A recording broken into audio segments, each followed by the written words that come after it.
I grew up in a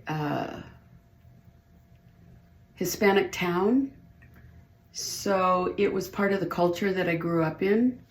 And for us as Anglos, Halloween was the big deal. But it really was the Day of the Dead, or Dia de los Muertos, that was much more colorful and more meaningful, because it's a day where family members honor the people in their lives that have died, that have passed on, and they honor them with altars and flowers. The marigold is very significant, and their favorite foods, and they put up these beautiful altars honoring the family members that have died, and they make passing from this life to another life something to celebrate and something to honor. And then your grandpa and I have been to Mexico twice, Scott, during Dia de los Muertos, and it's beautiful. The whole town becomes that.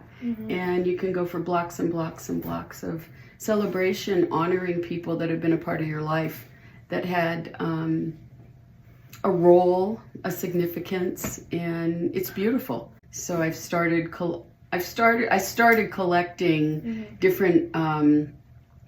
They're called Katrinas, the tall statuesque women with their hats, or little dioramas of families celebrating, and we started collecting it. You kind of already answered the question, but how long would you say you've been collecting decor?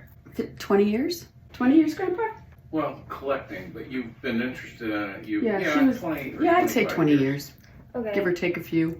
And you've kind of already answered this as well. Like, what value do these things hold, and like memories? You said your childhood, growing up in sort of like an Hispanic town and having it surround you. Is there anything else like more specific that you can think of? Not really. I don't know. It's just I don't know. I'm drawn to it. Turn them on. Yeah. We'd wind them up, and all the music would be going off all at once, and it was just this joyful sound. So I got some new ones too. I don't think you've seen the one I got in Paris and in Vienna. They're out, so I'll show them to you. So snow globes.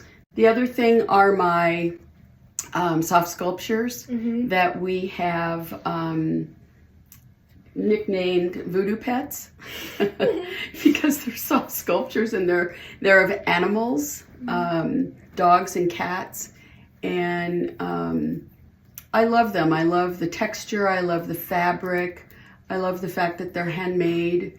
Grandpa and I have been to the gallery at the workshop, so we see how they're made. And I just love that they're playful, and they make me smile. And your great-grandmother, Alice Ann, gave me many of these. She knew they were important to me. And I think it was a way that she could show me that she was thinking about me and cared about me. And that meant a lot to me too. She was special.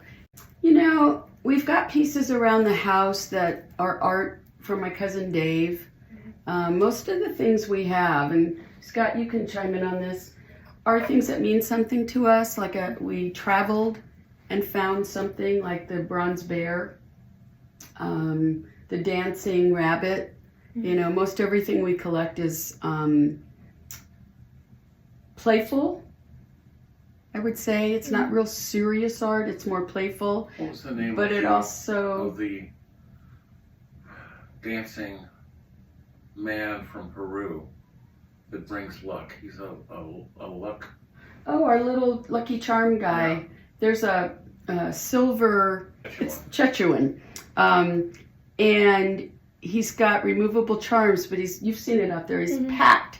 And we saw people like that. They just pack everything on their bodies, and they move with them from morning until night. So most everything we have in the house has significance to travel or to a family member. Like the skateboard is my cousin Dave. The Jimi Hendrix poster is from him. That's kind of how we do it. We don't collect an artist or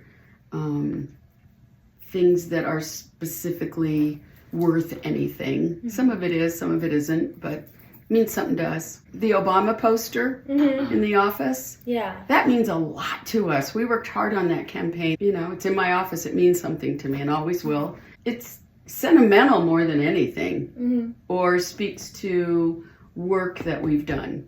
Yeah, well, that's all the questions I have, so thank you. Okay, you're welcome. I'm honored that you asked me.